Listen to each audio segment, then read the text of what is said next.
Boa noite a todos. Vai começar mais um Superchat Carga Rápida. Hoje é dia 22 de outubro de 2022. E hoje nós vamos começar o Superchat, acho que é o quarto Superchat Carga Rápida. Me mandaram uma pergunta. Um instante só.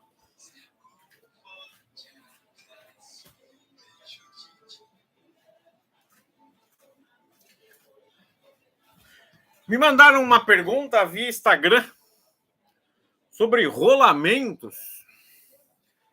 Os tipos de rolamentos. Por que os rolamentos são diferentes? Me perguntaram isso. Quando vamos falar de rolamentos, nós temos que falar em mancais de deslizamento. Veja, vou pegar aqui um exemplo. Vou pegar aqui um lápis. Tudo começa com um eixo. Por que nós temos um eixo? Porque queremos apoiar algo sobre, ou porque queremos ter uma engrenagem que gerará rotação e transmitirá potência para um outro eixo. Então, por vezes, temos eixos e precisamos apoiar esses eixos entre pontas. Podemos ter engrenagens, então, no centro, ou um apoio, como se fosse uma carroça com um apoio central ali. E esse eixo, então, ele vai rotacionar. E ele vai rotacionar nos apoios. A primeira pergunta que me fazem, antes de falar em mancais de rolamento, como foi a pergunta do Ronaldo, que me mandou via Instagram, é como se dimensiona um eixo. Eu fiz faculdade e não me ensinaram como se dimensiona um eixo. Perceba, um eixo ele é bem apoiado, não é? Ele está bem apoiado. Isso nós aprendemos em resistência dos materiais. Isso aqui é um perfil circular, com seção circular. Então, nós temos um eixo com uma carga, por exemplo, de uma engrenagem, gerando uma força radial e forças axiais, forças radiais sobre a engrenagem, ou forças que tangenciam o eixo. E essas forças fazem, então, tentem provocar uma flexão no eixo, né? Vai fletir o eixo, flexão. E o eixo, então, gera esforços reativos. Aonde? Nos mancais. Então, os mancais servem de apoio e garantem a rotação. O dimensionamento do eixo é a resistência dos materiais. Você tem um momento de inércia de uma seção circular, verifica a carga em cada ponto, verifica onde está o momento fletor máximo, e aí você dimensiona o eixo em relação ao momento fletor máximo. Aí você vai me perguntar, então o eixo, como a carga no apoio, o momento fletor, é uma curva? Então, o eixo não necessariamente precisaria ter a mesma seção? Tem razão. Os eixos não necessitam ter o mesmo diâmetro. Se ter uma seção igual ao longo do eixo inteiro. Não seria necessário isso. Poderíamos ter um eixo com várias seções. Porém, é caro isso. No momento de usinar, nós vamos ter que parar, fazer diâmetros diferentes, com distâncias diferentes, sai mais rápido e mais barato a nível produtivo, porque a mão de obra é cara, o equipamento é caro. Então, vamos fazer rapidamente para livrar o equipamento e a mão de obra que está operando nesse equipamento, fazendo num diâmetro só. E vamos fazer um diâmetro. Qual é o diâmetro que vamos utilizar? O diâmetro do momento fletor máximo. Aí você me pergunta, então existem pontos que o eixo está superdimensionado? Sim, existem trechos que o eixo realmente estará superdimensionado, por exemplo, nos apoios. Nos apoios, o momento fletor não é máximo. O momento fletor será máximo em algum trecho central ao eixo. Não é mesmo? E outra condição interessante é que, pelo fato do eixo rotacionar, quando você tem, então, uma flexão, algo flat, né, faz essa curvinha assim, flexão, existe, então, uma seção de tração da linha central para baixo e uma seção de compressão da linha central para cima. Porém, se eu girar este eixo aqui 180 graus, vai inverter. O que estava tracionado ficou comprimido e o que estava comprimido tracionado. E vou fazer isso, então, rotacionando, rotacionando. Isso é a mesma coisa que romper um clipe.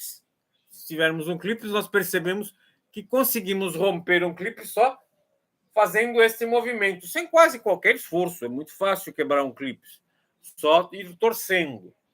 Então, qualquer eixo que rotaciona está sujeito à fadiga por este motivo, pelo fato dele rotacionar e a alternância entre tração e compressão.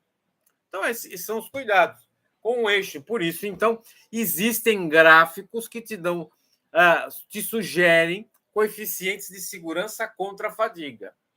E uma coisa interessantíssima, esse coeficiente de segurança que prevê a fadiga do eixo, o eixo se torna com uma vida útil maior, porque o eixo vai romper por fadiga, ele vai romper por fadiga em algum instante da vida dele. Ele terá uma vida útil maior em função da rugosidade superficial.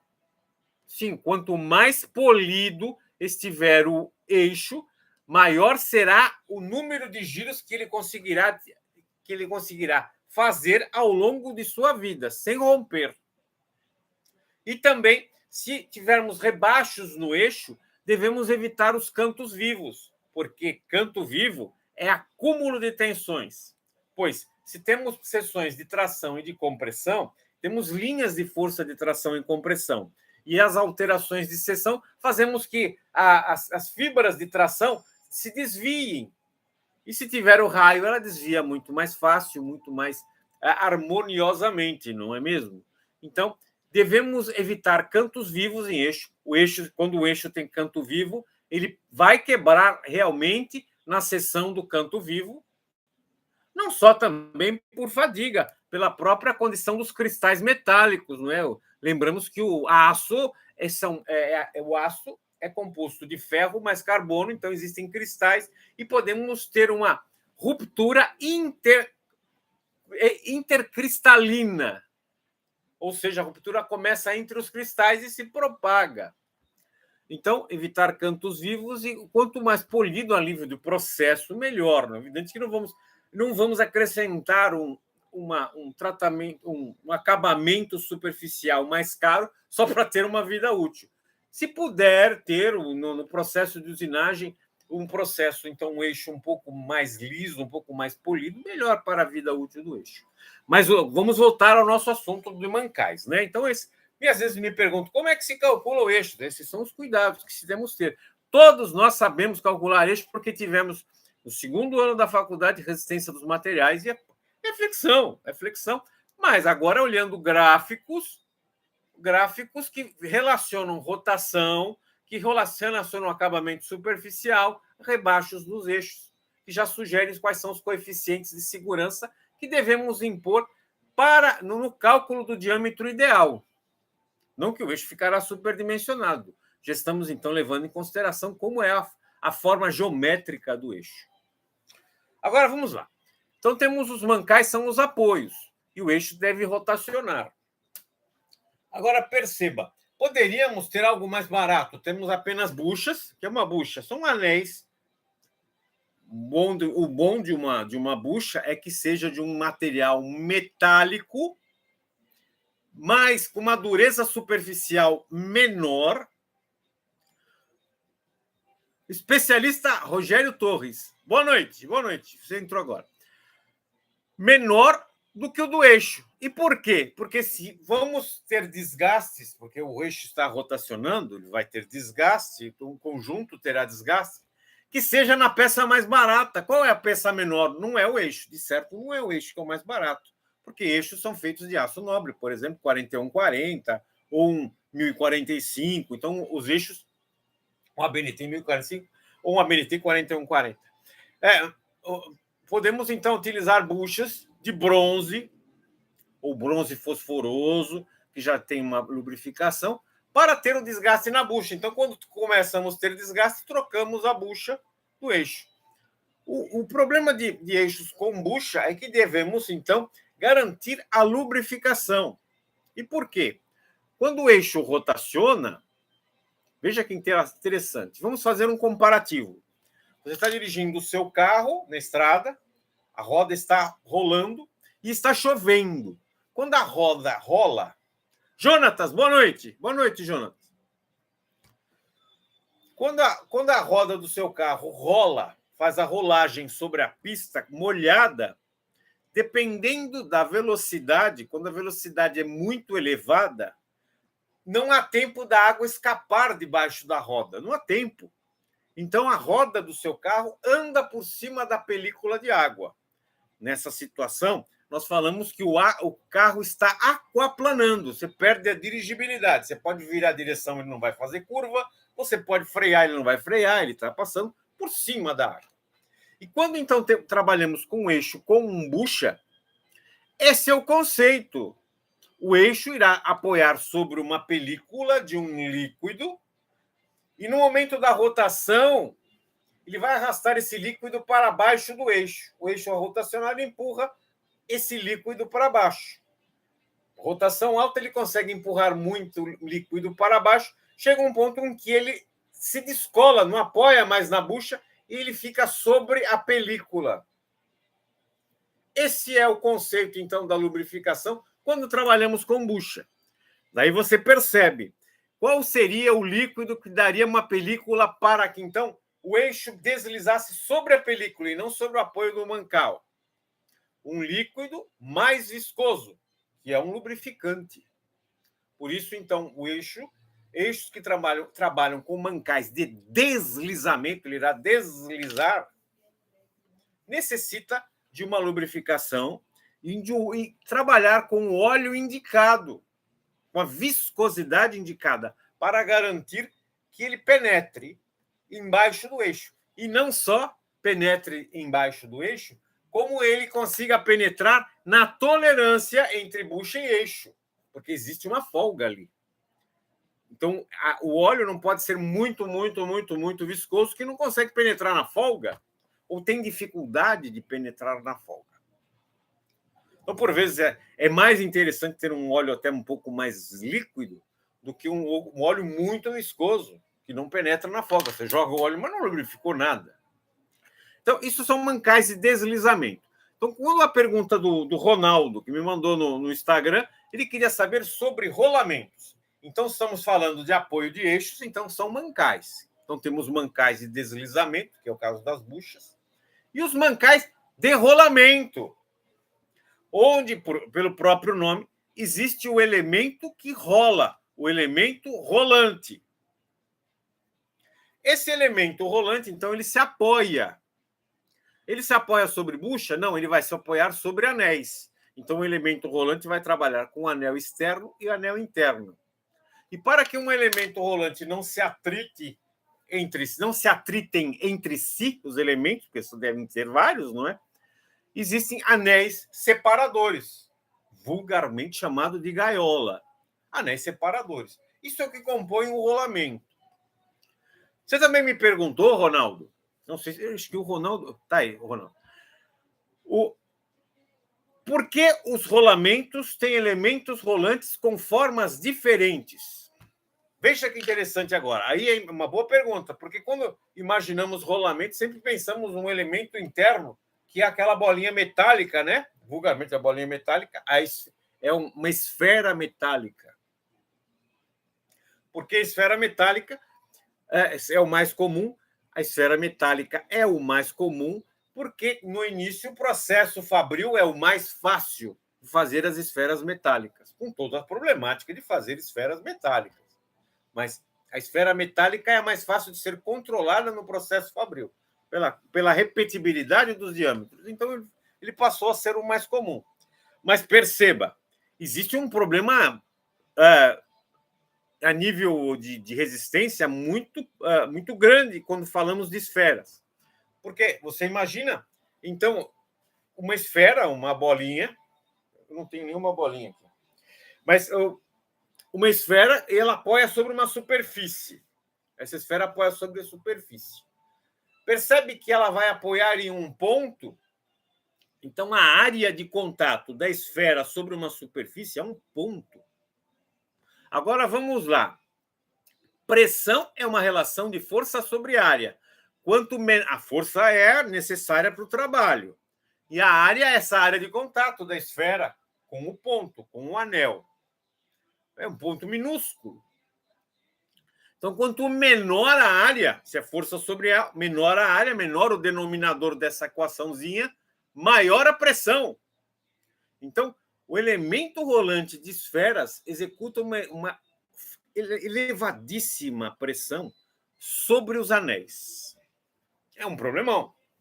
E o que ocorre com isso? Bom, precisamos ter aços especiais para esse elemento rolante e, sobretudo, para o anel. Qual é o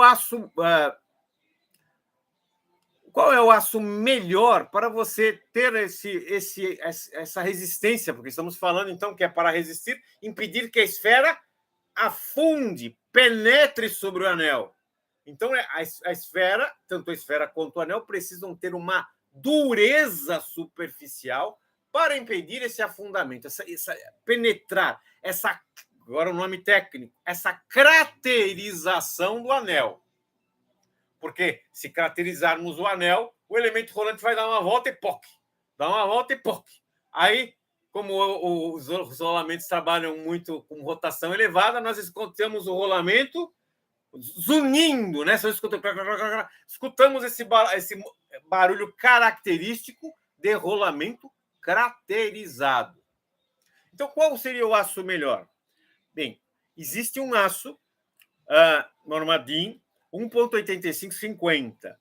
Esse é também chamado de aço para rolamento. Foi feito, os fabricantes fizeram um aço especial para rolamentos. Fala, mas é só o aço? Não, ele tem agora ele tem tratamento, ele é temperado. Temperado, revenido, para ter o alívio de tensões, quando você gera toda vez que você gera uma têmpora, dá alívio de tensões. Existem tensões internas. Então, temos que aliviar as tensões internas do aço, revenir. E depois fazemos um tratamento superficial, chamado de nitretação, que consiste em levar a um forno, fechar esse forno, levar a temperatura desse forno a 400 graus. Por que só a 400 graus? Porque não podemos estragar a têmpera, não é mesmo? Então, temperatura mais baixa para não estragar a têmpera, 400 graus, em atmosfera de nitrogênio. Quanto mais tempo esse aço permanecer nesse forno a 400 graus com atmosfera de nitrogênio, o nitrogênio acaba penetrando na superfície. Usualmente são 48 horas. 48 horas de nitretação. Aí se consegue a camada máxima, no máximo, não existe outro, é 1 milímetro. Não consegue mais. 1 milímetro com muita sorte. 1 milímetro de camadinha. Para se ter uma dureza superficial na ordem do vidro. 1000 Vickers. 1000 Vickers. É o máximo que se consegue. Então, os aços para rolamento, o elemento rolante, o anel, os anéis interno e externo, são de aço 1,8550, aço para rolamento, temperado, revenido e nitretado, para ter essa dureza. Mas resolve o seu problema de ter agora o apoio com esfera? Por vezes não. Porque você imagina o seguinte, os rolamentos, eles vão trabalhar dependendo para diversos tipos de cargas.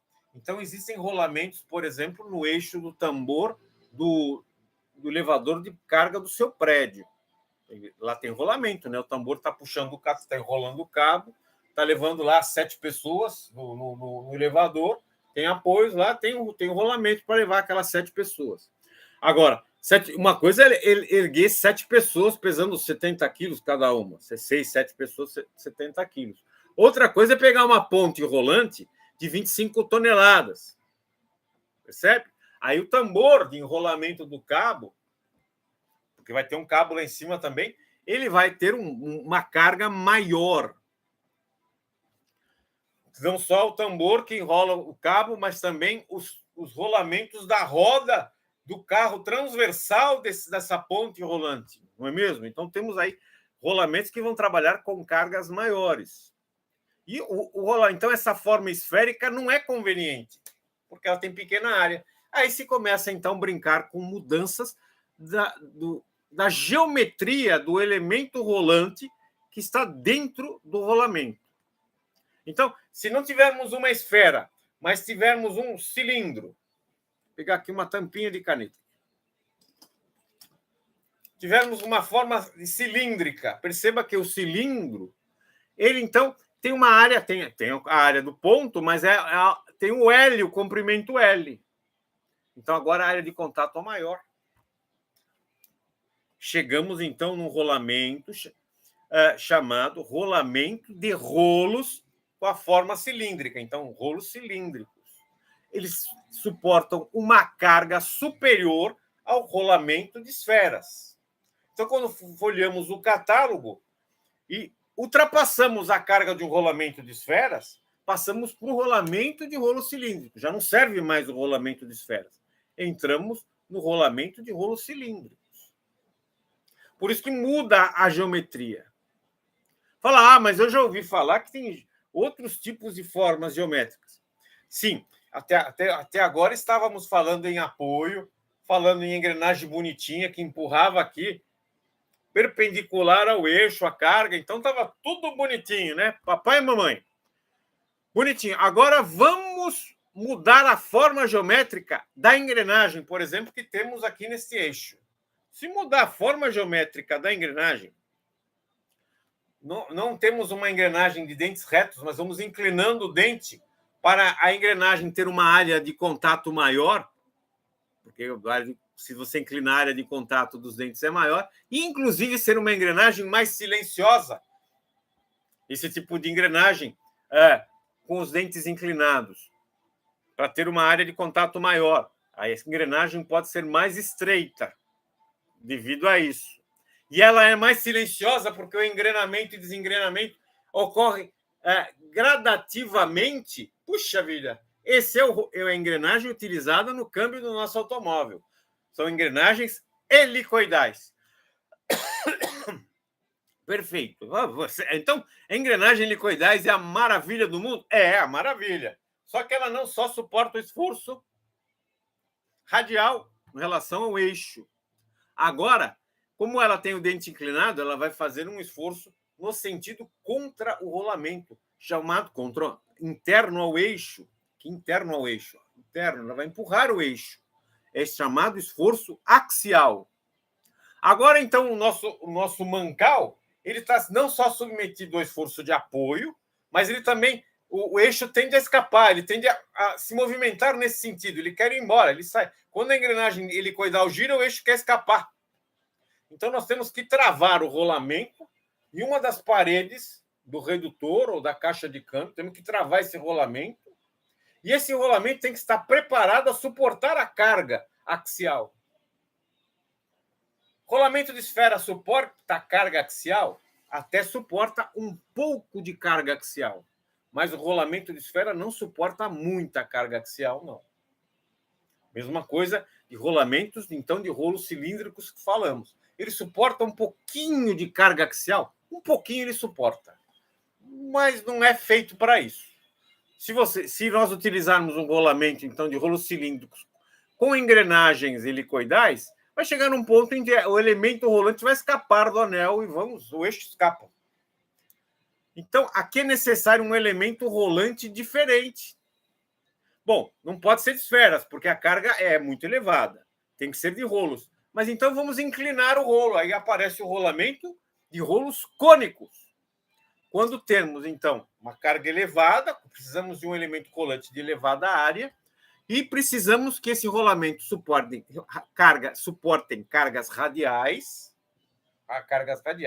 e axiais.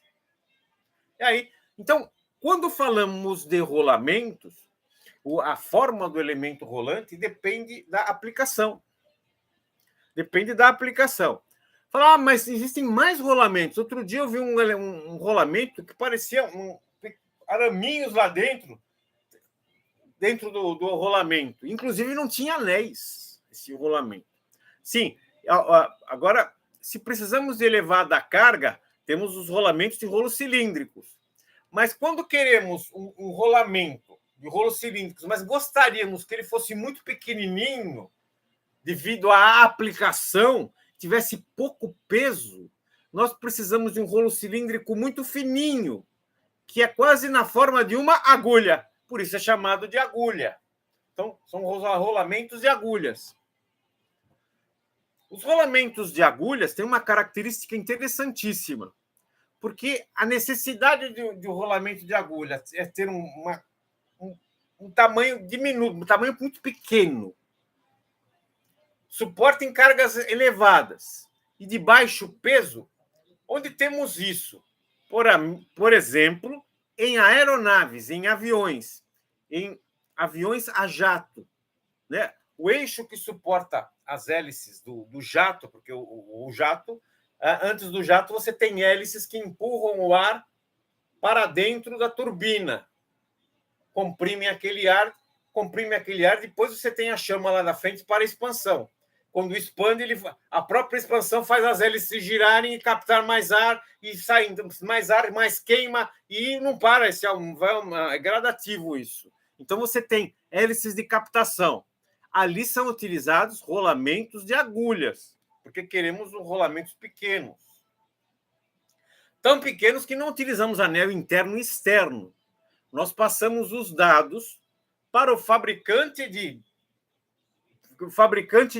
turbinas, e ele vai fazer a camisa e o eixo com a dureza superficial necessária dos anéis externos e internos que teria o rolamento. Então, é nitretado? Tem partes nitretadas no eixo da turbina? Tem. Tem partes nitretadas no corpo da turbina? Tem. Onde é a parte nitretada? No apoio do rolamento de agulhas. Então, os rolamentos de agulhas são utilizados em casos especiais para baixa carga. Precisamos de uma peça com pouco peso, um conjunto com pouco peso e que suportem elevadas cargas. E depois passamos para eixos, rolamentos compensadores. Fala assim, como assim rolamentos compensadores? Em algumas circunstâncias, por exemplo, nós temos um redutor que sai a ponta do eixo, mas nós vamos acoplar um motor, não é mesmo? Como é que vai estar alinhado? Vai estar alinhado os eixos do motor com o redutor, não está alinhamento, né? Então, por vezes, é interessante utilizar um rolamento que compense esse desalinhamento em ângulos, que são os rolamentos compensadores. Aí a pista é um pouco ovalizada para ter o jogo de movimentação desse eixo e se acomodar num conjunto em que o eixo será acoplado a um outro eixo. Inclusive, nesses acoplamentos de bombas, se utiliza acoplamentos elásticos com arames, né, que você acopla para ajustar porque vai ser sempre difícil ajustar esses eixos entre motor elétrico e redutor, e se você não ajustar direito, dá sobrecarga em um dos rolamentos e a vida do rolamento ultrapassa o que foi calculado no projeto e a vida fica comprometida. Funciona? Funciona. Mas por quanto tempo? Sempre é isso, né? Consertei, né? Consertei, está tudo desalinhado. Ele consertou, está desalinhado. Consertei, mas está funcionando, chefe. Mas a pergunta do chefe é por quanto tempo? Né? Quanto tempo? Porque se você não fez direito, não utilizou um acoplamento, não se preocupou com o alinhamento, não vai durar muito. Então é isso, Ronaldo. Acho que já falei muito sobre o rolamento, sobre a sua dúvida. Alguém mais no Superchat tem alguma outra pergunta que queira fazer? Vamos lá.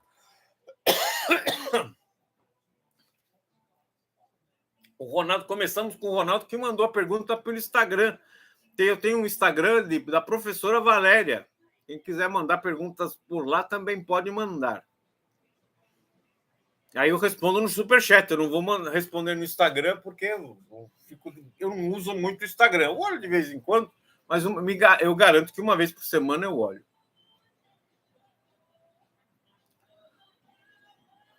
Pode ser pergunta do trabalho, podem fazer perguntas do trabalho, perguntas do que estão aprendendo na faculdade. Agora estamos no mês de outubro, vai começar as provas bimestrais, não é mesmo? E tem o TCC que o pessoal está fazendo e o relatório de estágio. Começa com o relatório de estágio, né? Começa com o relatório. Primeiro vem o relatório de estágio, depois, nos próximos anos, vem o TCC.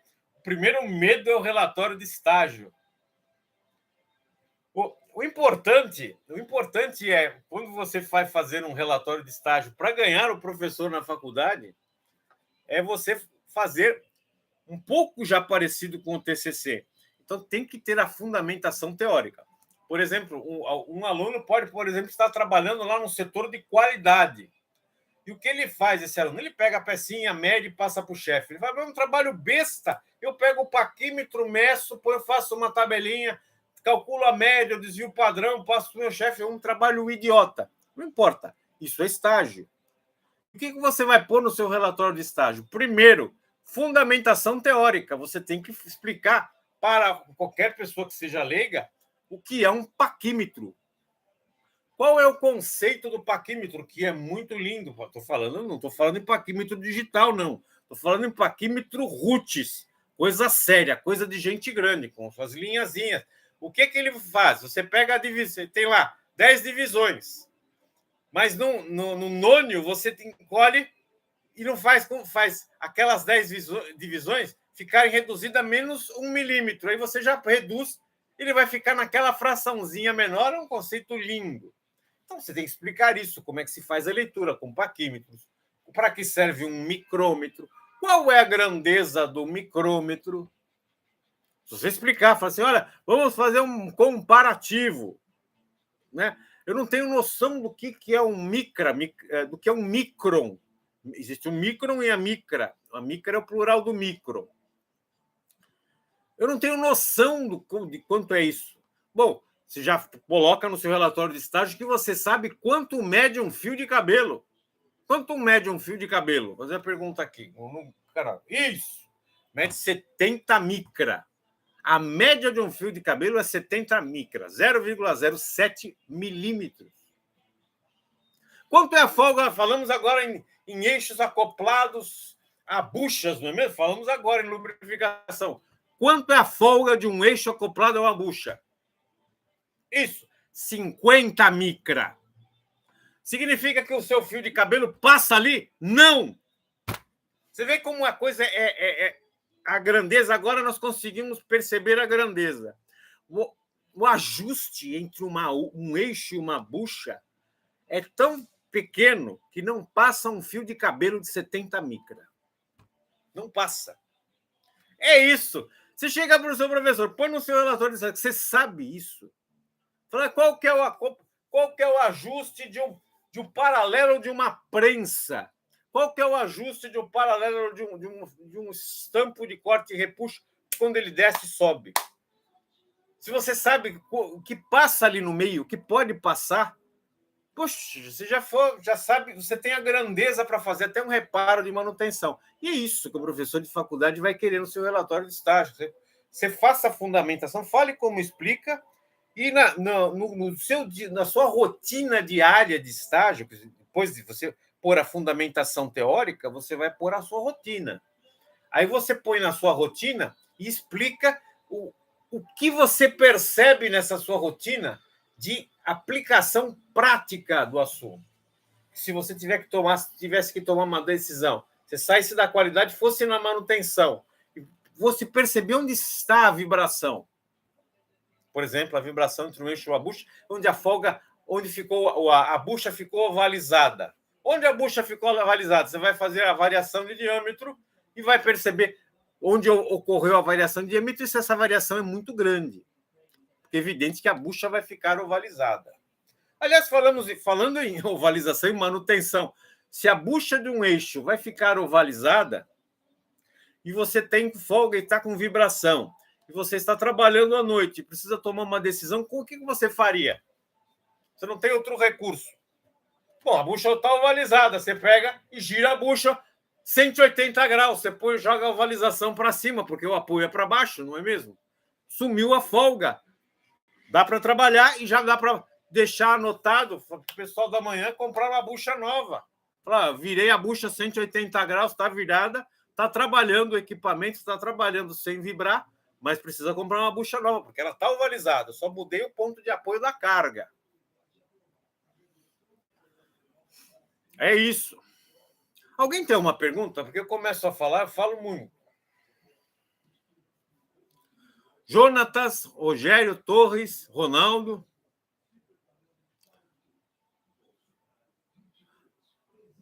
Alguém está fazendo, por exemplo, TCC? Alguém tem algum problema com aula? Dimensionamento de tubulação. Por vezes o pessoal gosta de saber sobre como dimensionar uma tubulação de água, de óleo. A preocupação de dimensionamento de uma tubulação não é somente sobre a pressão necessária que vai trabalhar o conjunto. Porque quando você dimensiona uma tubulação, a potência do motor elétrico é o produto da pressão necessária vezes a vazão necessária. A vazão necessária, tudo depende do consumidor. Se for uma máquina de um cilindro que você vai movimentar, é o diâmetro do cilindro e a velocidade com que ele vai se deslocar, você tem a vazão.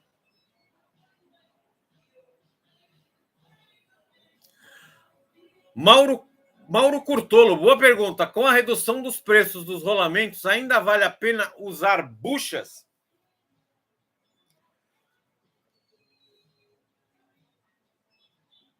Eu diria que não. Evidente que bucha utilizar buchas em eixos, ela exige. Vamos ver a coisa numa condição macro. Um engenheiro dentro da fábrica, ou um chefe de manutenção dentro da fábrica. O chefe de manutenção dentro da fábrica tem que manter os equipamentos funcionando. Essa é a condição. E esse chefe de manutenção, que somos nós, que vamos, se não somos, nós seremos, nós precisamos ter uma equipe treinada. Essa equipe treinada tem salário.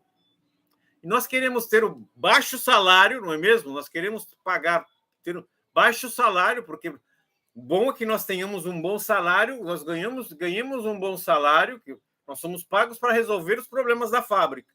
E nós dimensionamos a nossa equipe. Então, nós temos um bom salário e a equipe trabalhando feliz, treinada com salários de mercado, não é mesmo? Então, qual é o conhecimento necessário para um manutentor ter para executar uma manutenção de bucha e substituir uma bucha? E qual é o conhecimento necessário para o manutentor sacar um rolamento e montar o rolamento? Porque no momento que você saca o rolamento e monta o rolamento, você tem outros cuidados. Por exemplo, para trocar um rolamento, nós não podemos utilizar aquela ferramenta conhecida de ajuste fino chamado martelo. Não dá para usar isso. Não pode. Não, já não pode, né? Você tem que ter um saca-rolamento, você vai ter que ter uma bucha para bater aquele rolamento no anel externo ou no anel interno. Você tem que ter um cuidado maior ali na montagem. Existem rolamentos, até dependendo da situação, onde você esfria o rolamento ou esfria o eixo para dar a montagem, ou aquece um dos dois para gerar a montagem. Então, por vezes, a bucha é conveniente por causa disso. Velder Júnior, acontece de ter também muitos rolamentos velhos reformados com preço de novo? Sim, acontece. Dependendo da circunstância, por exemplo, agora nós estamos vivendo crises, não é mesmo? Nós estamos vivendo crises, o diretor financeiro corta a verba da manutenção. Ninguém gosta, vamos combinar uma coisa, ninguém gosta de manutenção dentro de qualquer lugar, ninguém gosta de equipe de manutenção. Então, para o diretor financeiro, rolamento se recupera, só pôr um olhinho ali, não existe problema de caracterização de anel. Anel caracterizado, anel é lixo, não tem que recuperar ali, não tem. Já falamos, ó, é aço especial, é nitretado. Você vai o quê? Desmontar o anel e vai nitretar? Não tem o que recuperar. Não existe isso. Então, o rolamento vai roncar, você pode ali dar por uma graxa para não ouvir o ronco, ou inverter a carga, por exemplo, a carga maior desse lado, você tira o rolamento daqui, põe o rolamento lá para trocar a distribuição de carga, mas não tem segredo, tem que trocar. Esse negócio de rolamento velho reformado não funciona. Não funciona. É como falar, eu vou pegar o óleo da máquina e vou mandar recuperar o óleo e uso o óleo recuperado.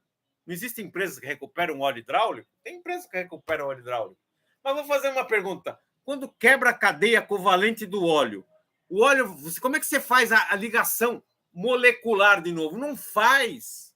Você vai pôr aditivo ali, vai pôr um espessante para enganar. Aquilo não é mais óleo. Não é mais. Não é mais. Não existe isso. Não existe. Ah, vou recuperar o óleo. Não tem como. Não tem. A não ser que o fabricante tente recuperar. Aí é outra história. Se o fabricante está fazendo, ele vai incorporar, vai diluir o desgaste. Mas aí, Welder Júnior, realmente, por vezes, existe na manutenção a utilização de rolamentos recuperados. Por exemplo, agora, na época que estamos vivendo, é fim de ano, estamos vivendo uma crise e a corte de verbas. Então, por vezes, até o líder da manutenção, o gerente da manutenção, ele aceita esse tipo de coisa, porque se ele não aceitar, ele sabe que vai ter corte da equipe. Então, ele fala, melhor trabalhar assim, vamos reduzir o custo, vamos... Ah, está com a carga desse lado, inverte um rolamento do outro e põe para rodar. E vai controlando o rolamento até ele não travar, para não ter perda de funcionário. Acontece, isso acontece.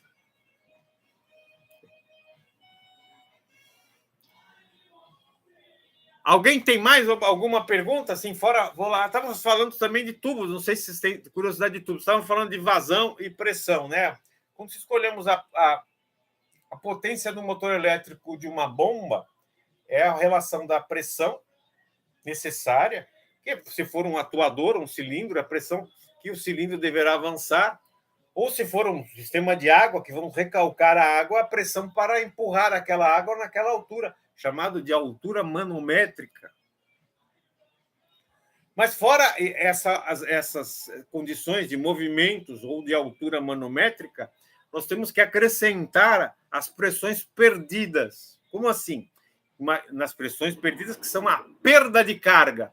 Quando o fluido se desloca dentro do tubo, dependendo da velocidade e do diâmetro, existe turbulência, o líquido se movimenta, mas ele não se movimenta naquela condição laminar, que é chamada laminar, aquela condição do fluido de Newton ótima, né, que não existe. Ele é turbilhonando, por vezes tem diferenças de seções, tem curvas, tem registros, tem válvulas. Então, quando vai passando nessas restrições de válvulas, registros, diferenças de diâmetros, curvas ocorrem perda de carga. Então, também tem que estar inclusas em todo o cálculo de pressão necessária, que é a potência do motor elétrico, pressão vezes a vazão.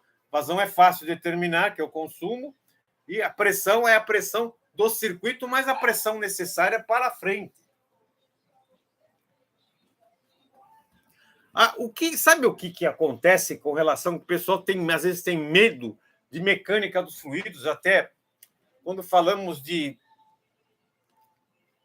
calor, temperatura.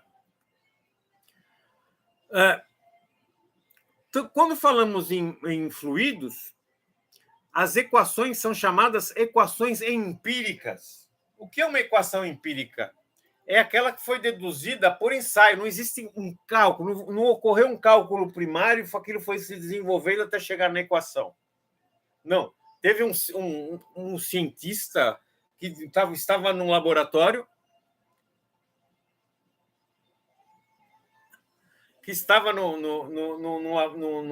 num laboratório e fez um ensaio. E daí ele montou um diagrama, montou um gráfico, ou montou uma equação, e essa equação que ele monta só serve para aquela condição do ensaio que ele fez.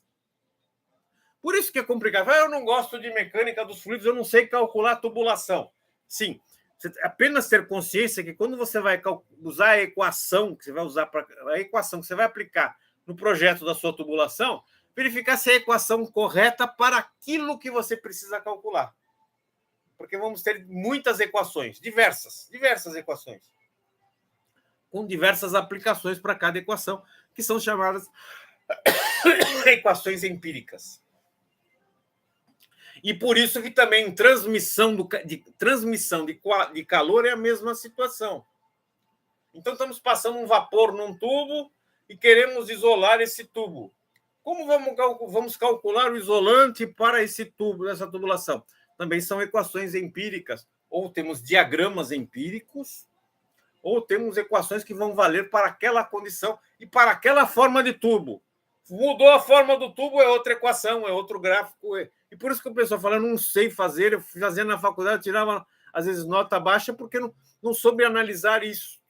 E o professor também não soube te explicar que essas disciplinas envolvem equações empíricas. Mas não é complicado calcular.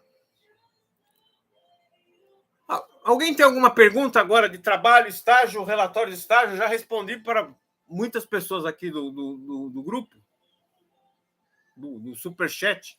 Nossa, já estamos falando aqui 50 minutos.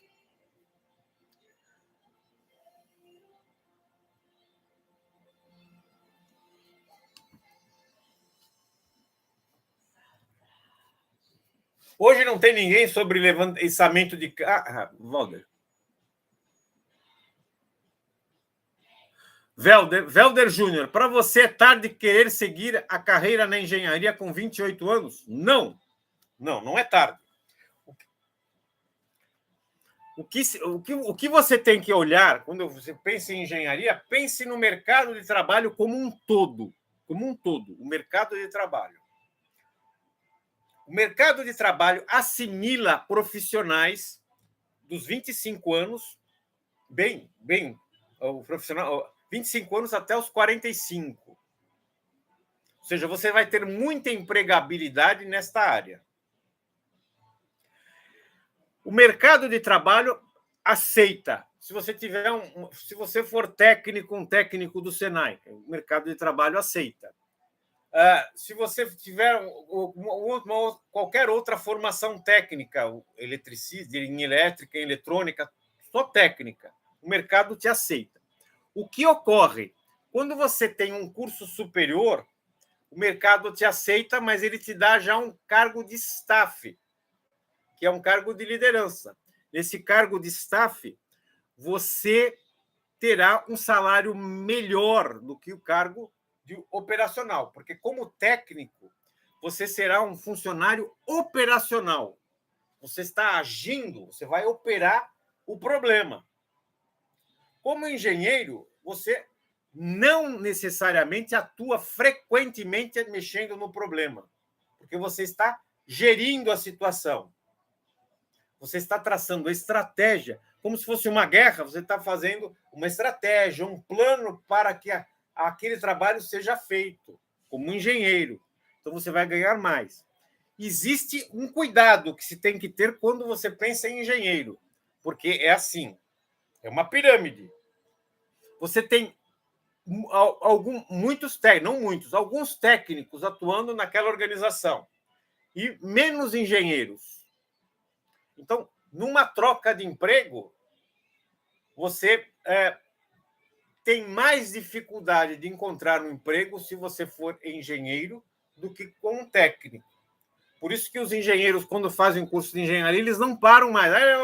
Faz engenharia, depois vai fazer alguma pós, alguma coisa a mais, para ter um adendo na engenharia. Mas 28 anos, dá para fazer engenharia com 28 anos, e se você já tiver o curso técnico, com 28 anos, você sabe alguma coisa, prevejo.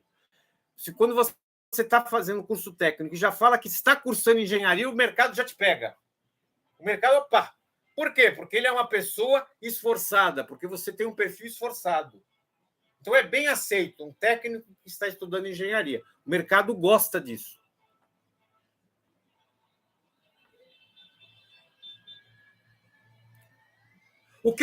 Agora, o Jonatas perguntou: o que o mercado atual espera hoje de um engenheiro mecânico? No caso, as habilidades mais requisitadas.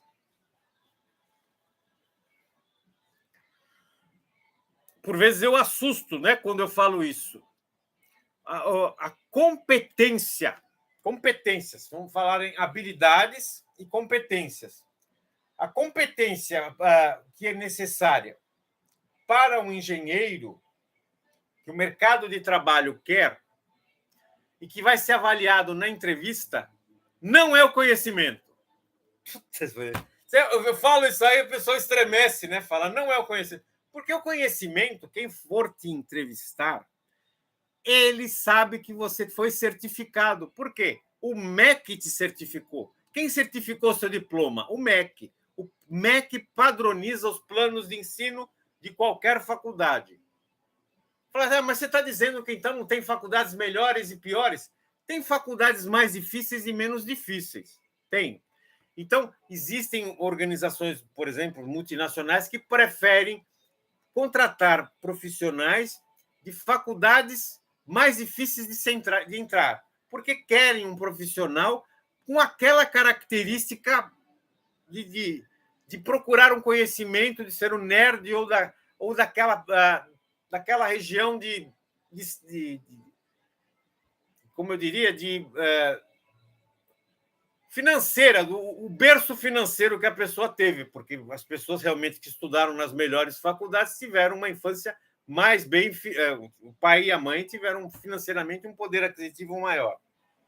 Então, pode ser que existam empresas que queiram isso. Mas na entrevista, o que vai ser perguntado para você, o que vai ser analisado, são as suas capacidades, são as características sociais. Por quê? Hoje, vou falar como se fosse uma guerra, porque fica fácil de compreensão. O que é necessário para um general de guerra? Estabelecer uma estratégia. O que é ser estrategista? É executar diversos planos. Para o engenheiro, diversos projetos. Então, para o coronel que vai fazer a guerra, ele precisa ser estrategista, saber organizar diversos projetos.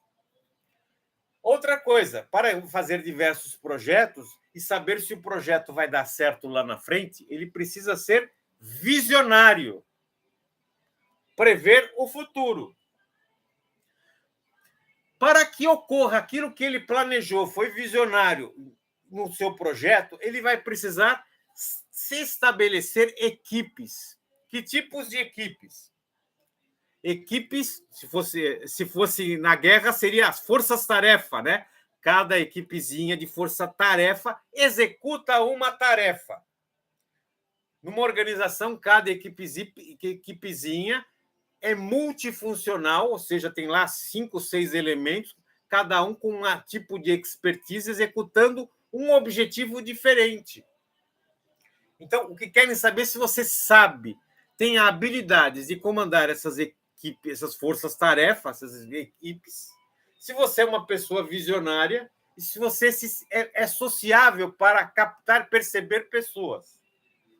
É isso que eles vão mais verificar na entrevista.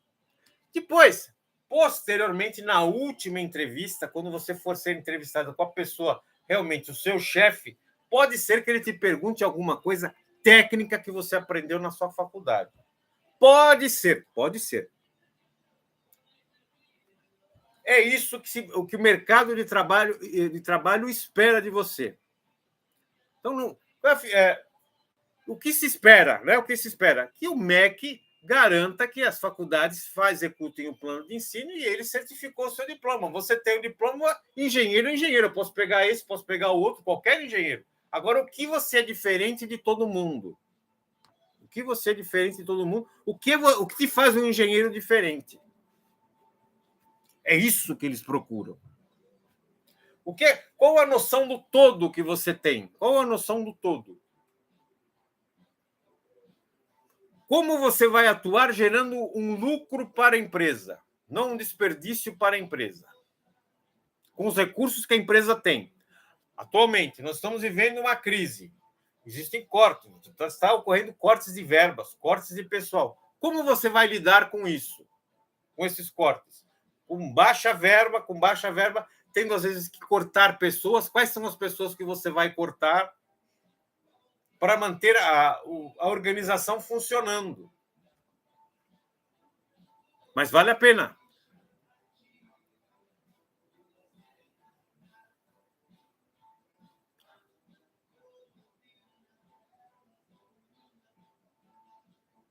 Agora, você me perguntou, né, o Jonas, respondendo ainda a pergunta do Jonas, que o mercado atual espera hoje de um engenheiro mecânico? Nunca diga que você é perfeccionista. Qual a sua característica? Eu sou perfeccionista. Porque todo mundo fala isso. Todo mundo fala isso. Você inventa qualquer outra coisa, mas não fala que você é perfeccionista. Porque também, veja bem, o perfeccionista é aquele que está fazendo um trabalho, mas ele é perfeito e fica pegando pelinho, ele nunca acaba o que ele está fazendo. Não é mesmo? Então, o perfeccionista pode não ser bem visto, dependendo do lugar que ele atua. Ele vai trabalhar no setor de qualidade. É bom ser perfeccionista. Ele vai trabalhar na manutenção, no setor de manutenção, não sei aonde, até noturno. É bom ser perfeccionista? Não é bom ser perfeccionista. É liberar o equipamento para o trabalho. Então, tudo depende da área que você vai atuar. Então, cuidado quando se fala perfeccionista. Por exemplo, é bem visto uma pessoa, quando fala qual é a característica do engenheiro, que você diga, o que você faz aqui? É bem visto aquela pessoa que joga futebol. É mais bem vista do que aquela pessoa que anda de bicicleta, porque a bicicleta é um esporte solitário. E o futebol é um trabalho em equipe, é um esporte em equipe. Então é mais bem visto que eu jogo futebol. Você passa a bola para o outro, eu passo a bola para o outro. Qual a posição que você joga? Você não precisa segurar no gol. Você joga no ataque, eu jogo não sei outras posições. Você joga futebol, é mais bem visto que futebol, que natação, que são esportes solitários, não é? Uma coisa interessante, quando você vai pesquisar, também me perguntaram se vale a carreira de 28 anos, vale a carreira de engenheiro. Olha na empresa que você... Tenho certeza que você está trabalhando com 28 anos. Olha na empresa que você atua, os chefes, a posição de chefe, o que ele estudou? O que esse chefe estudou? Se não for empresa familiar, né? Empresa familiar é um probleminha. Mas se for uma outra empresa que não é familiar, o que o chefe da área voltada à engenharia, o que ele estudou, onde ele estudou, o que ele fez? Aí você sabe se vale a pena ser engenheiro, que curso que se faz, o que a empresa espera de você. Ou, se você tem uma empresa dos seus sonhos, por exemplo, trabalhar na 3M, uma empresa ótima para trabalhar, não é? Eu quero trabalhar numa Honda, empresas legais para trabalhar. Então, você hoje com o LinkedIn é fácil, você entra e verifica os postos de staff que você gostaria de ocupar e vê o que a pessoa estudou. Aí você sabe lá o que você precisa estudar para atingir aquilo que é o que você gostaria de ser. Fala, o que eu gostaria de ser? Eu quero ser um engenheiro da Honda, uma empresa que vende automóveis. Eu quero ser da 3M. Por que a 3M? Porque a empresa 3M faz inovação, é sempre coisa nova. Puta, 3M tem 30 mil produtos, vende um monte de coisa no mundo. Eu gostaria de trabalhar na 3M. Então, aí você verifica quais são, através do LinkedIn, os engenheiros que trabalham lá, onde eles estudaram, o que eles fizeram, o que vai impressionar o pessoal do RH para querer olhar o seu currículo. O que vai te diferenciar?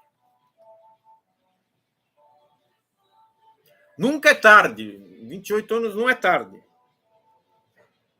Tarde é se você tiver 50 anos, aí é tarde. 50 anos ainda.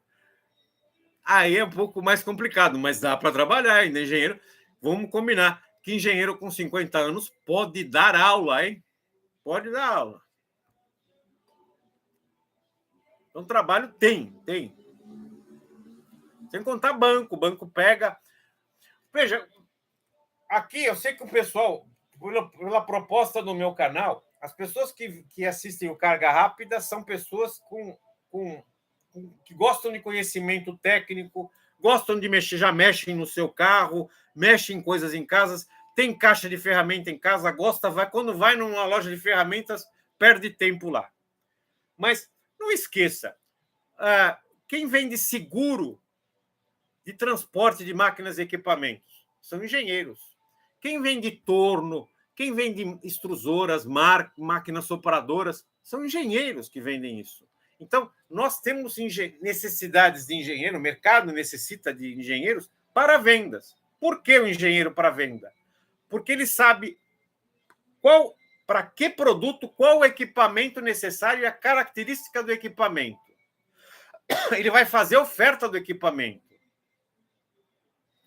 Chega uma pessoa, eu quero fazer isso aqui. Para fazer isso aqui vai precisar este material, para ser rentável, vai ter que produzir tantos por mês, para isso precisa desta máquina aqui, a característica desta máquina ela tem que ter essa dimensão, aproximadamente esse preço. Posso te orçar? Quer que eu faça um orçamento? É engenheiro que faz isso. E o engenheiro de vendas não tem idade para ser engenheiro. Aliás, o engenheiro de vendas, quanto mais velho, maior é o networking que ele tem, maior o acesso à diretoria de empresas ele tem. Ele já chega na empresa, eu quero falar com o diretor, com o dono. Então, nunca esqueçam, existe a área de vendas para trabalhar. Veja uma área interessantíssima. Hoje o Brasil, estamos com problemas industriais no Brasil. Tem problema industrial. Mas logística não é problema. Logística está faltando gente de logística. Não é mesmo? E quem é que vende empilhadeira? Quem é que vende equipamentos de levantamento de carga? É engenheiro. Hoje a logística está automatizada, existem robôs de movimentação. Quem que vende todo esse aparato de movimentação já automatizado de logística? É engenheiro. Então o mercado pega o engenheiro para vendas também. Não podemos esquecer disso. Se tiver alguém desempregado aqui, não esqueça, não vale a pena. O que o Brasil está contratando? A área industrial vai ser um pouquinho difícil, mesmo que você seja. Não esqueça, eu vou pegar também, quem sabe pegar uma. Se eu estou muito tempo parado, vou para a área de vendas. Vou estudar também como aprender a fazer vendas. Vai precisar fazer um curso para a área de vendas, porque existem técnicas de vendas. E que isso não se aprende na faculdade. Não se aprende na faculdade como abordar uma pessoa para venda, mesmo um empresário, né? Você tem que saber abordar um empresário na venda. Vamos lá, pessoal, perguntem mais. Está divertido. Já tomou 1 hora, mas vamos fazer mais uma, pelo menos, mais uma perguntinha. Jonatas, você esteve a semana passada no Carga Rápida, não foi? Eu acho que foi você, sim.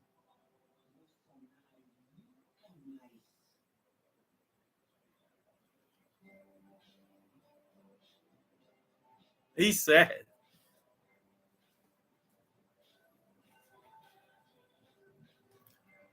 Sobre o projeto de máquinas, o projeto de máquinas é interessantíssimo,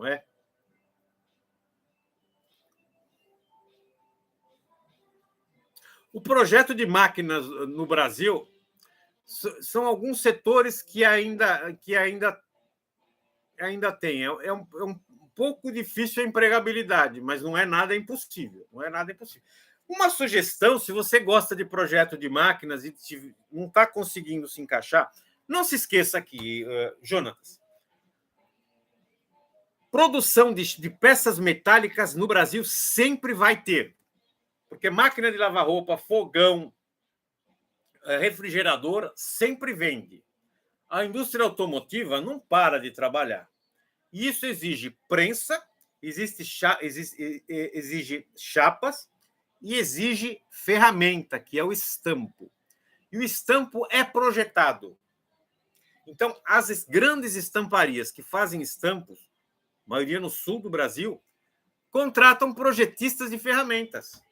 Mesmo de moldes de injeção, de moldes de metais, que é alumínio, Zamac, precisam de projetistas de ferramentas. Você pode não projetar máquinas, mas você projeta ferramentas. Projetar um estampo de corte e repuxo é muito gratificante. Porque você imagina o seguinte, você tem uma chapa que vem de rolo. É um rolo. Você enfia o rolo, vai passar no estampo.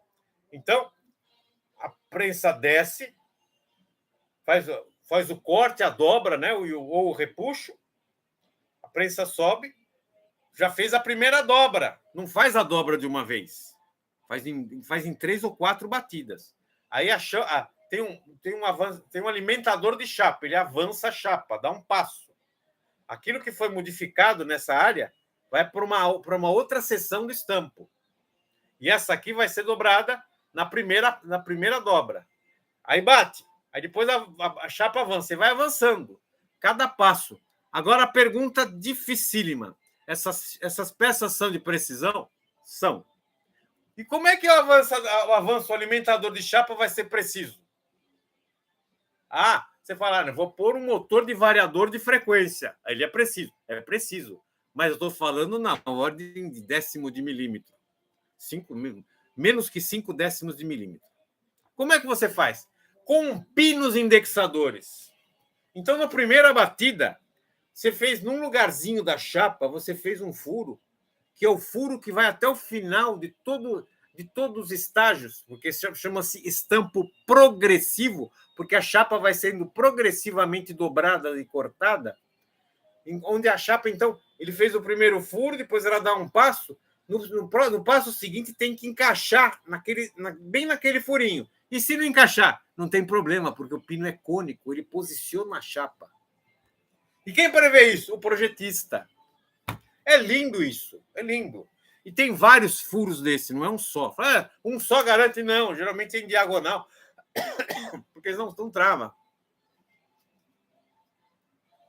Sim, Mauro Curtolo. Hoje faltam projetistas e principalmente ferramenteiros, que muitas vezes ganham mais que engenheiros. Sem dúvida. Um bom ferramenteiro chega a ultrapassar o salário do chefe da ferramentaria. Porque ferramenteiro é uma coisa interessantíssima, porque os ferramenteiros fizeram um curso técnico. A característica deles, em particular, eles têm um elevado QI, um QI muito alto. E parece que eles nasceram para isso. Você vai encontrar, por exemplo, falando de projetista até de máquinas, pessoas. Existem empresários aqui no Brasil que vão nessas feiras de máquinas e equipamentos, compram uma máquina, levam para a fábrica dele, uma máquina importada, por exemplo, uma maquininha importada. Compra a maquininha, caríssima lá, importada. Leva para a fábrica dele e dá para esse projetista dele, que tem o curso técnico, não é engenheiro, ele desmonta a máquina toda e monta uma igual. Ou até igual, melhorada. Ou, às vezes, ele vai só na feira, nem compra a máquina, ele só bate foto e faz a máquina. Então, existem profissionais assim. Então, quanto ganha um cara desse? Mas, por vezes, mais que o engenheiro. Projetistas de máquinas e ferramentas. Onde existem maquininhas especiais? Por exemplo, tubulações de esgoto. Não tem a tubulação de esgoto que tem um anelzinho de borracha interno? Como é que se faz aquele rebaixo dentro do tubo para pôr o anelzinho? Se o tubo é estrudado. Tem uma máquina que abre bolsa naquele tubo? Ou uma máquina que faz a virola lá no tubo? Pois é, são máquinas especiais. Por vezes, são de know-how da própria empresa, onde nessa empresa existe o projetista dedicado a fazer essas máquinas especiais. Então, algumas empresas de construção civil, por exemplo, outro cuidadozinho, quando você vai pôr a torneira na sua casa, lá no banheiro, você não percebe que lá na parede tem uma conexãozinha com uma bucha de bronze lá dentro, douradinha? Mas a conexão não é de plástico? Então, como é que está aquela buchinha lá dentro? Aquela buchinha lá dentro porque no processo alguém pôs o anel. Pôs o anel como? Com a mão? Ou pôs um robô? Como é que foi colocado aquilo? Tem um robô, tem um processo. Então, existem equipamentos para fazer isso, ou projetar um sisteminha para projetar o robô, para pôr o anel posterior, para encaixar isso. Então, sempre existe no processo um projetista especial que nasceu para isso, ferramenteiro especial que nasceu para isso. Sem contar que ferramenteiros, não só os ferramenteiros que projetam estampos e moldes. Existem ferramenteiros que trabalham na manutenção disso. Onde existe lá um problema de processo, o ferramenteiro é chamado lá na máquina. Por que na máquina? Porque custa caro para a máquina tirar a ferramenta, levar para a ferramentaria, reparar, devolver e montar a ferramenta. Às vezes vai entre um dia, demora mais de um dia para tirar e pôr essa ferramenta. Então, mais vale ter um ferramenteiro bem experiente que quebrou o equipamento, o ferramenteiro vai lá e repara a ferramenta na máquina. Se tiver que fazer uma solda, ele faz a solda lá na máquina. Se tiver que fazer um postiço, ele postiça lá na máquina. Postiço é uma pecinha metálica para adaptar onde foi quebrado. Se tiver que aplicar um recurso técnico alternativo, engenheiro nunca fala gambiarra, lembrando. Engenheiro não fala gambiarra. Engenheiro não fala gambiarra, fala recurso técnico alternativo. Porque nós estudamos para estabelecer recursos e recursos técnicos. Alternativa porque não é igual ao projeto, só por isso. Nós não vamos nos desmerecer. Nosso reparo alternativo tem valor técnico e muito caro. Alguém tem mais alguma pergunta? Vamos lá. Daqui a pouco eu vou parar, já estamos a quase 1h30, 1h10, né? Já estamos.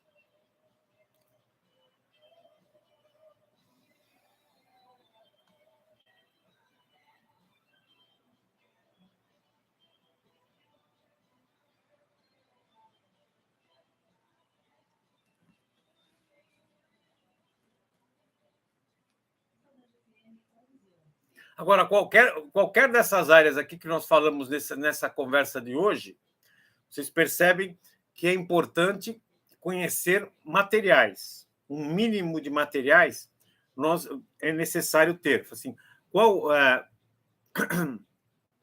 é o conhecimento? Quem que me perguntou sobre... Aqui em cima, tá aqui em cima. O que o mercado espera? Na entrevista, eles vão te perguntar habilidades sociais. Quem perguntou, quem espera, foi o Jonatas. Então, na entrevista, eles vão te perguntar habilidades sociais. Agora, no dia a dia do trabalho, se você não resolver os problemas que você recebe, você vai perder o emprego, não é mesmo, Jonatas? Então, o conhecimento, você precisa ter um conhecimento rápido e prático. Um dos conhecimentos rápidos e práticos é ser generalista, saber avaliar dimensões rapidamente e saber estabelecer materiais alternativos. Porque, por vezes, ou quando você vai projetar, você vai ter, não pode, por vezes, projetar um equipamento com materiais ideais que seriam mais caros, ou quando você vai reparar e consertar, vai consertar um equipamento, por vezes você não vai consertar com equipamento ideal, com material ideal, que é mais caro, que você, por vezes, não tem no seu setor de manutenção. Então, o que você precisa conhecer é os materiais alternativos, os aços mais comuns que se utiliza para máquinas e equipamentos para estampa. Por exemplo, já vou falar quais são, que eu fico falando quais para conhecer. Manutenção. Realmente você tem que ter na manutenção tarugos de aço 1045. Porque com aço 1045 você resolve 80% dos seus problemas. Aço 1045.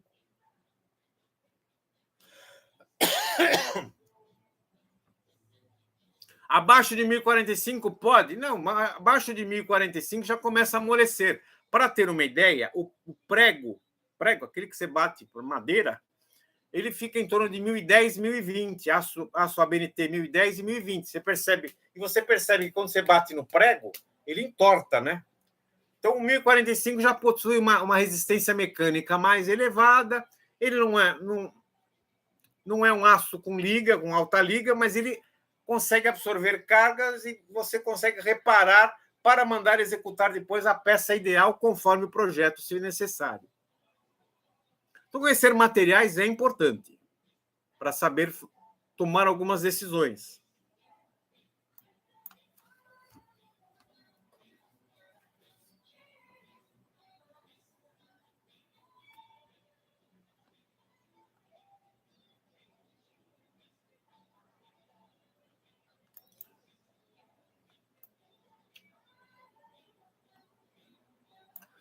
Bom, pessoal, já estamos a 1h15. Se ninguém me perguntar mais, eu vou embora. Aproveitem e perguntem. Aqui.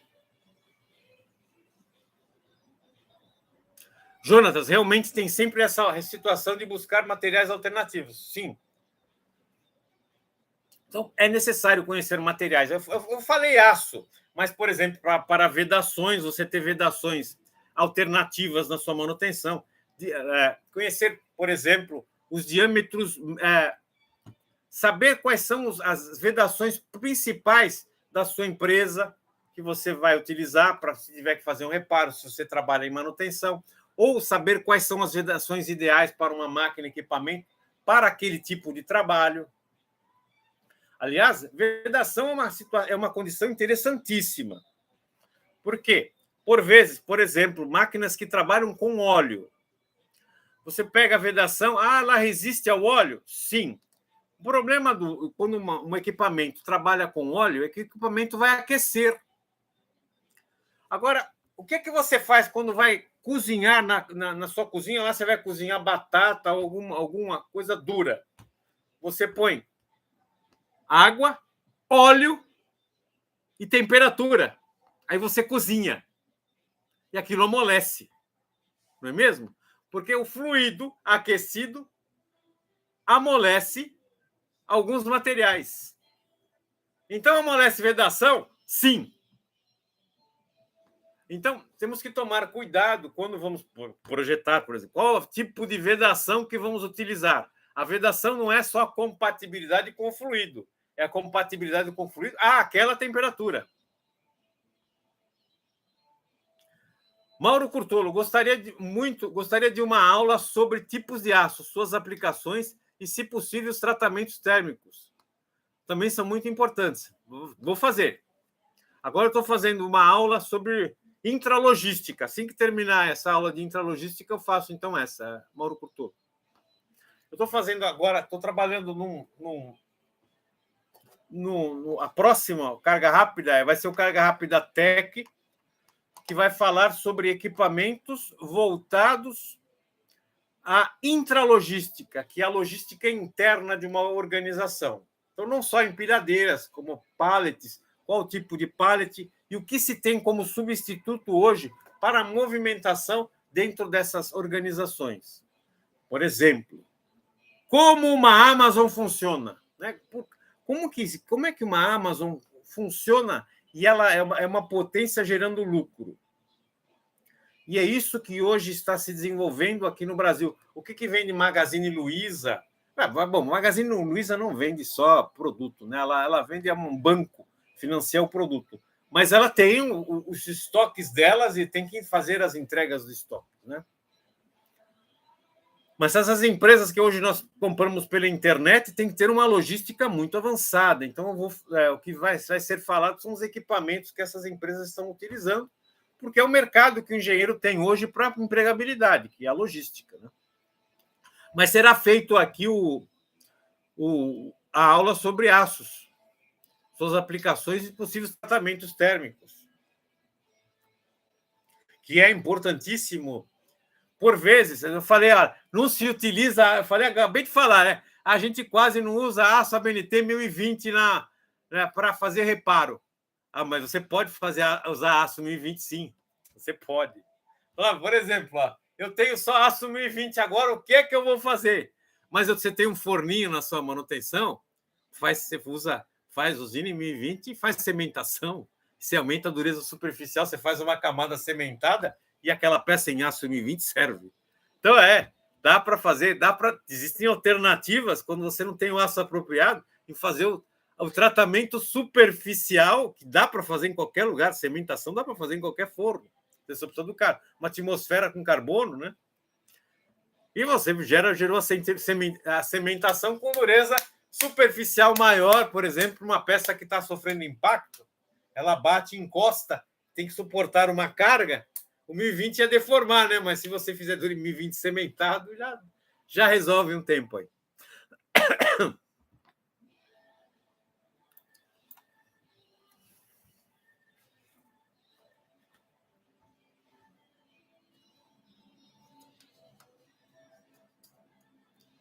Alguém tem mais alguma pergunta?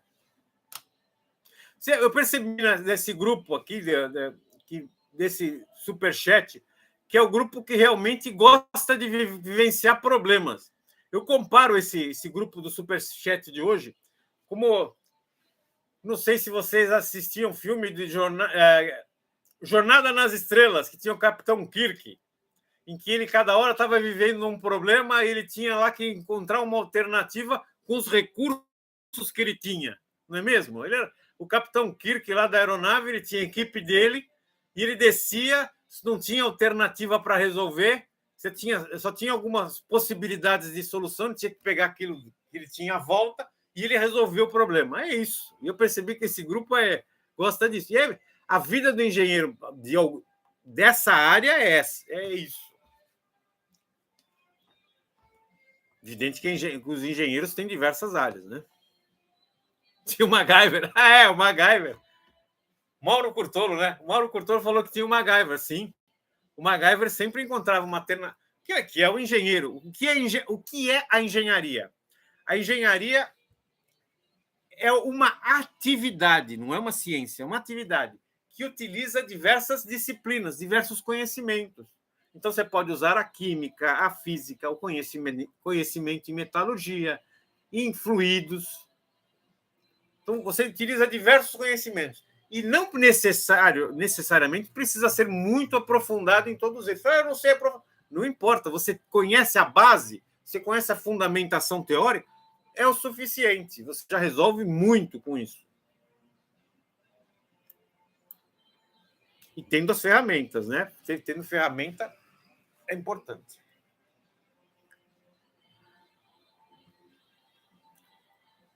Bom, pessoal, já estamos quase a 1h30, então. Opa, isso. Jonatas, estouros constantes em mangueiras hidráulicas podem ser devido a problemas de arrefecimento? É comum? Não, não pode. Não pode. Não pode. As mangueiras óleo-hidráulicas para escavadeiras, a escavadeira trabalha no máximo a 140 bar. As mangueiras são feitas para suportar 300 bar. Se tem ruptura, deve estar rompendo logo no terminal, não é isso? Deve estar rompendo logo no terminal. Primeira coisa, quando uma mangueira...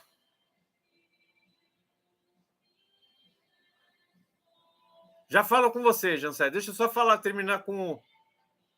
Isso, ela rompe perto do terminal. Pode estar ocorrendo um problema de cravamento do terminal. Por vezes, o fornecedor da sua mangueira deve ser substituído.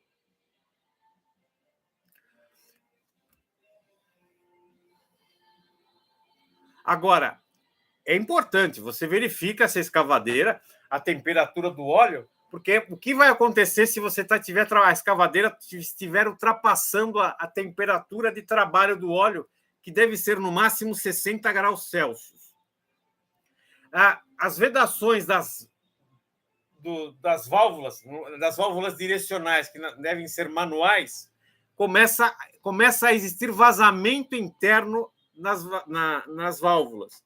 E esse vazamento interno, quanto mais restrição, mais aquecimento, então vira uma bola de neve. Você lesa a vedação gera mais vazamento, vazamento é mais aquecimento, e aí você condena todo o equipamento. Então, deve ser verificado a temperatura do óleo, e um modo interessantíssimo de você verificar é pondo realmente a mão e verificar onde é o ponto de aquecimento. Mede com a mão. A temperatura da sua mão é 36 graus, não é isso? Qualquer coisa que você sinta que está quente está acima de 40 graus, que já é a temperatura que deveria ser de trabalho do seu equipamento, não é isso? 40 graus. Então, não deveria queimar a sua mão. Está queimando a mãozinha lá, você põe a mão e não consegue segurar, você tem problema de aquecimento. Mas, quando rompe no terminal, usualmente é problema de cravamento no terminal. Não sei quem está fornecendo a mangueira, verifica quem é o fornecedor e o cravamento. Uma coisa importantíssima, uma mangueira que estoura no terminal, se pegarem alguém, pode matar. Então, se isso, dependendo de onde está localizada essa mangueira, é interessante ter correntes segurando a mangueira. Então, corrente no terminal, uma ponta no terminal e uma outra ponta da corrente abraçando a mangueira para quando romper, a mangueira não dá uma chicotada em alguém que esteja perto da mangueira, porque pode chegar a matar. Vamos lá. Jean César Sena Dias. Jean César Sena Dias Nogueira. Acredito que um dos melhores aços para aplicação de diversas é o SAE 4340. Sim. O SAE 4340 ele é utilizado em eixos. Aliás, o aço 1045, esse último número que você está vendo no 4340, esse 40 é porque é 0,4% de carbono. O aço 1045 ele tem 0,45% de carbono. Então já aproxima a gradação de carbono que tem nesse aço. O que é o T43? É o aço liga. Ele tem cromo, molibdênio, que gera características contra a corrosão, que gera características de elevada resistência mecânica, a tração, a torção. Então, o 4340 é um aço liga, melhor. Inclusive, eixos feitos com 4340 terão uma vida útil maior do que um aço 1045.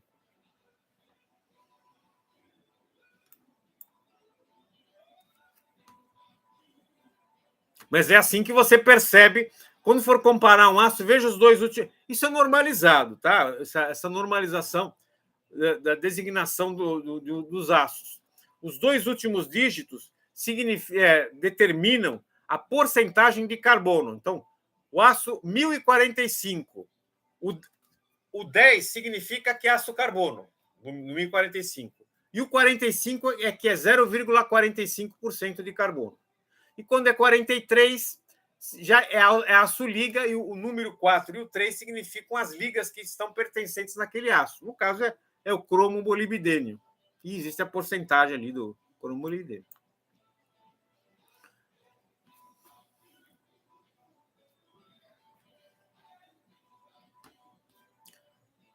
Perguntas? Já estamos a 1h30 aqui. Pessoal, vocês não são saindo, já é sábado à noite, vocês estão 11h30 já. Vamos lá. Mais alguma pergunta? Senão, vamos terminar.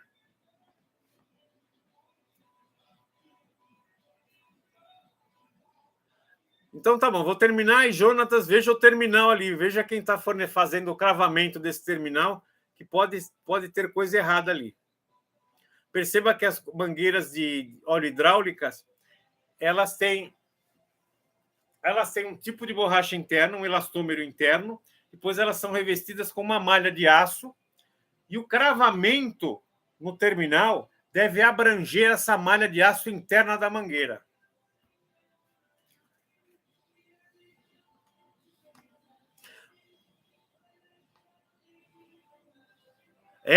Jonathan, aqui é o seguinte, então vou acrescentar, segunda vou ter uma conversa com esse fornecedor, porque o que faz o fornecedor? Como é que é feita a mangueira, Jonathan? Você vai pedir uma mangueira com determinado comprimento, não é mesmo? Então tá, você pede o comprimento. Os fornecedores, eles têm o rolo da mangueira. E eles pegam o terminal e eles cortam a mangueira na hora e cravam na hora. Então é aí que reside o problema. Ele vai cortar e ele vai cravar. O pessoal dele está fazendo certo, o equipamento está cravando certo. Como é que ele testa aquela mangueira antes de te entregar? Deveria, pelo menos, submeter a fazer um ensaio de pressão nesse equipamento. De certo, os fornecedores de mangueira vão falar assim: não, isso é golpe de ariete de alguma válvula do equipamento. Mas aí você verifica se existem outros vazamentos na sua acho que é empilhadeira, na sua escavadeira, se tem outros vazamentos. Porque se tiver golpe de ariete, não só aparece nas mangueiras, não vai só romper terminal, vai romper também a tubulação. Também existe cravamento na tubulação, não é mesmo? A tubulação, a conexão da tubulação também é cravada. Você monta um anelzinho, você encaixa um anelzinho, põe a porca da conexão, põe anelzinho, no momento que você aperta, aquele anelzinho crava na conexão. Então, aquilo é cravado no aperto. Tanto é que quando você solta uma conexão, por vezes você tem que trocar quando você solta a tubulação, por vezes você tem que trocar a conexão e pôr uma conexão nova, porque perdeu o cravamento. E até cortar uma parte do tubo. Então você vai ter esse problema na tubulação também, não é só na mangueira.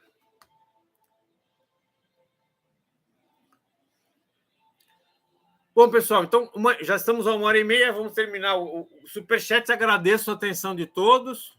Foi muito agradável a nossa conversa. Sábado que vem estamos aqui de novo. Se alguém também tiver alguma pergunta, pode mandar pelo Instagram. Eu não vou responder no Instagram, mas eu vou respondo aqui no Superchat. Meu Instagram é profa.valéria. Acho que é Profa Valéria Moreno. Aliás, eu tenho 2 Instagrams. E tenho Livraria Carga Rápida, mas é que o Livraria Carga Rápida é um projeto. Eu tenho Instagram, mas não tenho a livraria ainda. É um projeto de eu ter livraria, mas eu não tenho ainda a pessoa para desenvolver as notas fiscais do material. Agradeço a atenção de todos. Então, boa noite. Até semana que vem. Até mais. Tchau, tchau.